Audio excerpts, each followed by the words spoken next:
السلام علیکم ورحمۃ اللہ وبرکاتہ. بسم اللہ الرحمن الرحیم والصلاة والسلام علی سید الانبیاء والمرسلین نبینا محمد وآلہ وصحبہ اجمعین.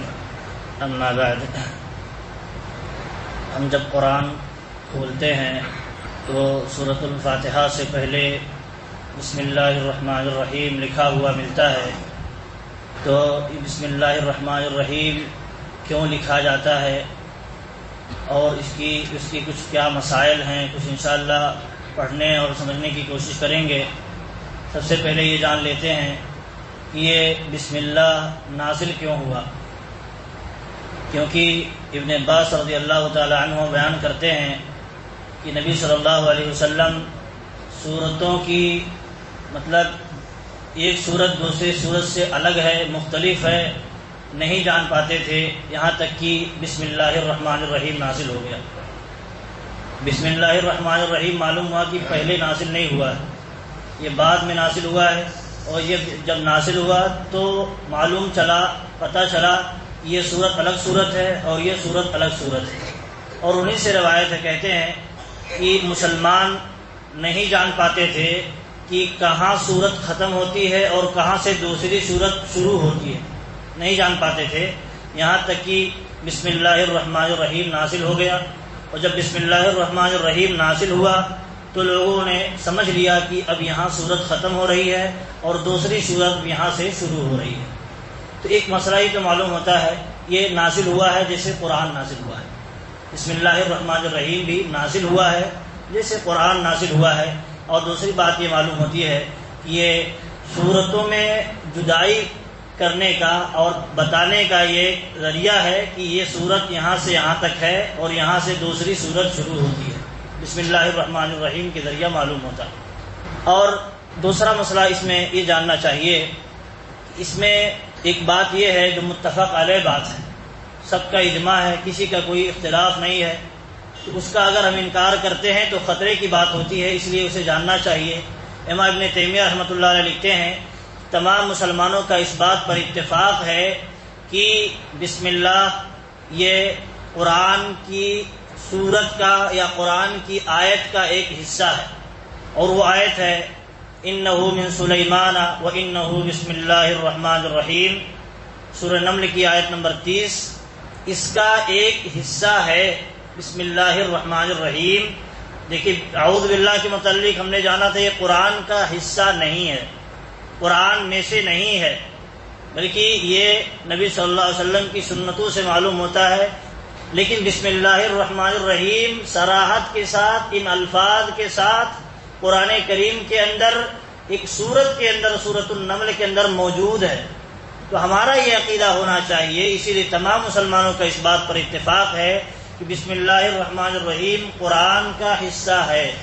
اسے قرآن کا حصہ مانا جائے. اور امام نووی رحمۃ اللہ علیہ اسی لیے کہتے ہیں کہ جو سورۃ النمل کے اندر بسم اللہ الرحمن الرحیم لکھا ہوا ہے یہ بالاجماع قرآن کا حصہ ہے. اور جب بالاجماع قرآن کا حصہ ہے تو اب اس کا انکار کرنے والا کافر ہوگا. اس کا انکار کرنے والا، نہ ماننے والا کہے کہ ہم نہیں مانتے یہ قرآن کا حصہ ہے، تو اب کیا ہو جائے گا؟ وہ کافر ہو جائے گا، کیونکہ قرآن کی اس آیت کا انکار کرنے والا ہو جائے گا. وہ قرآن کی کسی بھی آیت کا انکار کرنے والا وہ کفر کا مرتکب ہے. تو اس لیے جاننا ضروری ہے کہ یہ سورۃ النمل کے اندر جو مذکور ہے بسم اللہ الرحمن الرحیم، اس پر سب کا اتفاق ہے یہ قرآن ہی کا حصہ ہے. اور جب ہم بسم اللہ الرحمن الرحیم اور جگہوں پر پڑھتے ہیں اس متعلق یہ بات یہ ہے کہ ہر سورت سے پہلے جو بسم اللہ الرحمن الرحیم پڑھی جاتی ہے اس میں ایک صحیح بات اور صحیح موقف یہ ہے کہ ہر سورت کا وہ حصہ تو نہیں ہے، ہر سورت کا وہ حصہ نہیں ہے. جیسے وہ ایک آیت نہیں ہے، جیسے یہاں اِنَّهُ مِن سُلَيْمَانَ وَإِنَّهُ بسم اللہ الرحمن الرحیم اس سورت کا ایک حصہ ہے. تو ہر سورت سے پہلے اس کے علاوہ جو شروع میں لکھا ہوتا ہے بسم اللہ الرحمن الرحیم وہ ہر سورت سے پہلے اس کا حصہ نہیں ہے، بلکہ وہ ہر سورت سے پہلے ایک مستقل آیت ہے. یہی صحیح اور راجح ہے، ہر سورت سے پہلے ایک مستقل آیت ہے اس بسم اللہ کا اس کے بعد آنے والی سورت سے اس کا ریلیشن اس اعتبار سے نہیں ہے کہ کہا جائے یہ نیچے آنے والی سورت کا ایک آیت ہے۔ اس سے ایک مسئلہ ایک معلوم یہ ہوتا ہے کہ جیسے اگر ایک حصہ ہوتا تو اس کا چھوڑنا جو ہوتا وہ گناہ ہوتا، اس کا چھوڑنا گناہ ہوتا۔ اگر ہم قرات کے وقت جیسے ہم سورتوں کو یا اور بھی قرآن کی آیتوں کو زور سے پڑھتے ہیں جہری نماز میں، تو ان کا بھی پڑھنا جہری نماز میں ویسے ہی پڑھنا واجب ہوتا جیسے سورتوں کو یا آیتوں کو ہم پڑھتے ہیں، لیکن ایسی بات نہیں ہے۔ تو اسی لیے اور اہل علم نے سورۃ الکوثر کے متعلق اہل علم کا اتفاق ہے یہ 3 آیتیں ہیں۔ حالانکہ آپ دیکھیں بسم اللہ الرحمن الرحیم کو اگر ملاتے ہیں تو 4 آیت ہو جاتی ہے، تو اتفاق اس بات پر ہے کہ یہ 3 ہی آیت ہیں، تو معلوم ہو کہ وہ اس سورت کا حصہ نہیں ہے۔ اور بھی بہت ساری دلیلیں ملتی ہیں، لیکن ایک بات اتنی کافی ہے اختصار کے ساتھ کہ جتنی بھی آیتیں لکھی ہوئی، جتنی بھی جگہ پر جتنی بھی سورت سے پہلے بسم اللہ الرحمن الرحیم لکھا ہوا ہے وہ اس سورت کا حصہ تو نہیں ہے، لیکن اس سورت سے پہلے ایک مستقل آیت ہے، اس سورت سے پہلے مستقل آیت ہے۔ اس کی دلیل امام ابن تیمیہ رحمۃ اللہ علیہ لکھتے ہیں کہ آپ دیکھیں نبی صلی اللہ علیہ وسلم کے زمانے میں اس کے پڑھنے کا اہتمام ہوتا تھا، اور نبی صلی اللہ علیہ وسلم کے بعد جب لوگوں نے اسے مصحف میں جمع کیا، صحابہ کرام نے مصحف کے اندر لکھ کر کے جمع کیا اور لوگوں میں تقسیم کیا کہ اسے پڑھا جائے، یہ مصحف شریف ہے، تو اس میں بھی ہر سورت سے پہلے بسم اللہ الرحمن الرحیم لکھا ہوا تھا۔ معلوم ہوا یہ صحابہ کرام کا اجماع ہے۔ اگر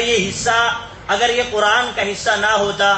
یا ہر سورت سے پڑھی جانے والی یہ آیت نہ ہوتی مستقل طور پر تو صحابہ کرام اس کو نہ لکھتے، قرآن کے اندر اس کو شامل نہ کرتے جو حصہ قرآن کا نہیں ہے۔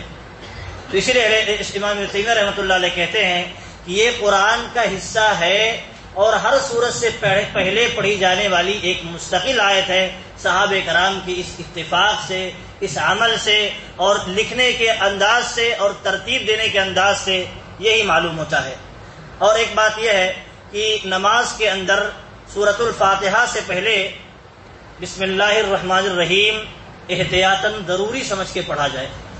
کیونکہ اس بارے ہم نے کہا تھا کہ ہمارے ہاں جو قرآن موجود ہے اور احسن البیان موجود ہے اور جتنے بھی قرآن موجود ہیں ہمارے ہاں بسم اللہ الرحمن سورہ فاتحہ کی بات ہو رہی ہے، اور سورتوں کے متعلق ہم نے سمجھ لیا کہ وہ اس سورت کی آیت نہیں ہے، اس سورت کی آیت نہیں ہے، اس میں کوئی اختلاف نہیں ہے،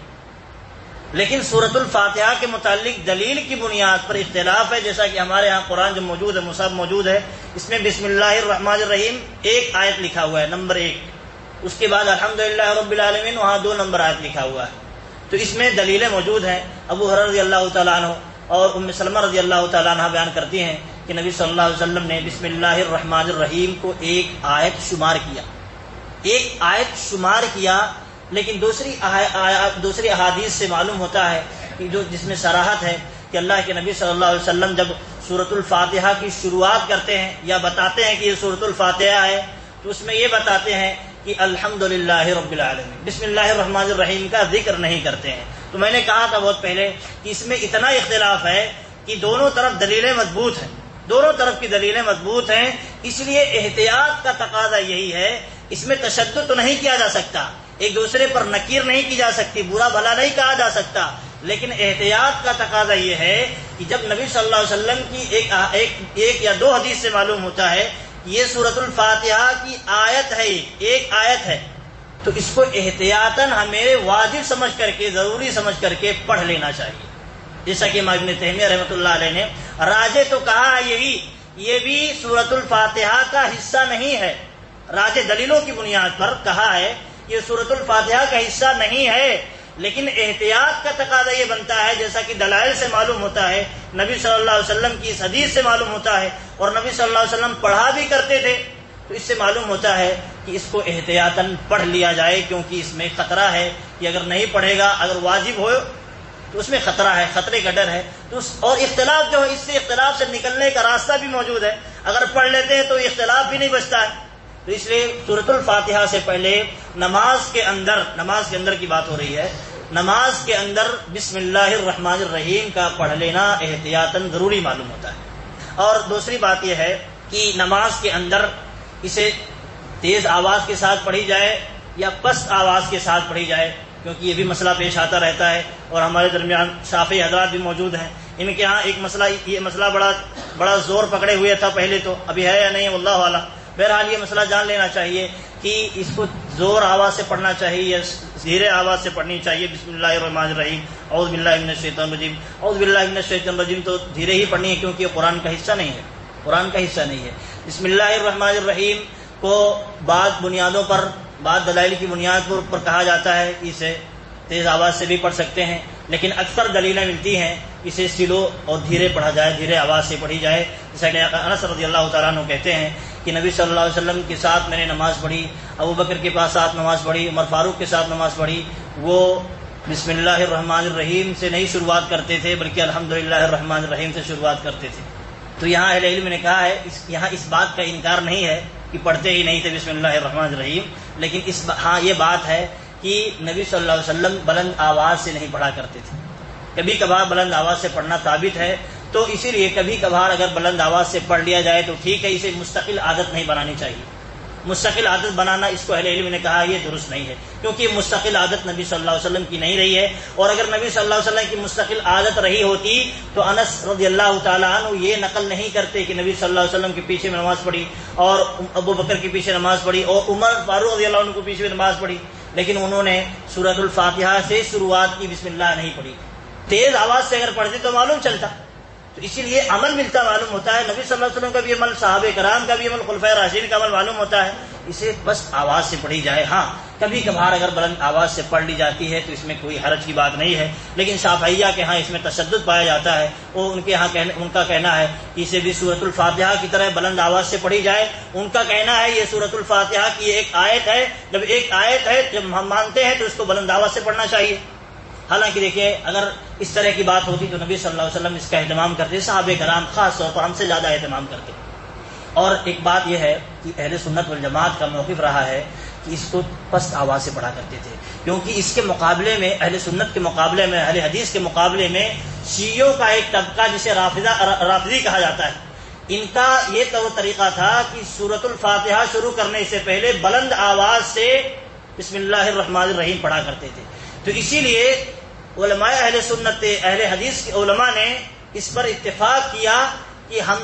ان کا جب شعار ہے وہ پہچانے جاتے ہیں، جیسے کوئی لباس ہوتا ہے یا کوئی کام ہوتا ہے جس کے ذریعہ پہچانا جاتا ہے یہ مسلمانوں کا کام ہے، اس کے ذریعہ پہچانا جاتا ہے یہ ہندوؤں کا کام، غیر مسلموں کا کام، تو ان کا وہ شعار ہوتا ہے، پہچان ہوتی ہے۔ تو اسی لیے اہل علم نے اتفاق کیا تھا، اہل سنت والجماعت نے، کہ اپنا عمل یہ ہونا چاہیے کہ اس کو دھیرے پڑھا جائے، بس آواز سے پڑھی جائے، کیونکہ اس کے مقابلے میں رافضہ غلو کرتے ہیں اور اس کو واجب سمجھ کر کے پڑھتے ہیں اور ضروری سمجھ کر کے بہت اہتمام کرتے ہیں، اور اس سے پہچانا جاتا ہے ہمارے سماج میں کہ یہ رافضی ہیں۔ تو ان کے زمانے میں یہ پہچاننے کا طریقہ تھا، اہل بدعت اور اہل سنت کے پہچاننے کا طریقہ تھا، تو اس لیے خاص اہتمام کرتے تھے پست آواز سے پڑھنے کا۔ ہمیں بھی اسی سنت پر چلتے ہوئے پست آواز سے پڑھنا چاہیے، بھلے کبھی ہمیں ضرورت پڑے اب بلند آواز سے پڑھنے کی، کسی کو سکھانا ہو، بتانا ہو کہ بسم اللہ الرحمن الرحیم پڑھنا چاہیے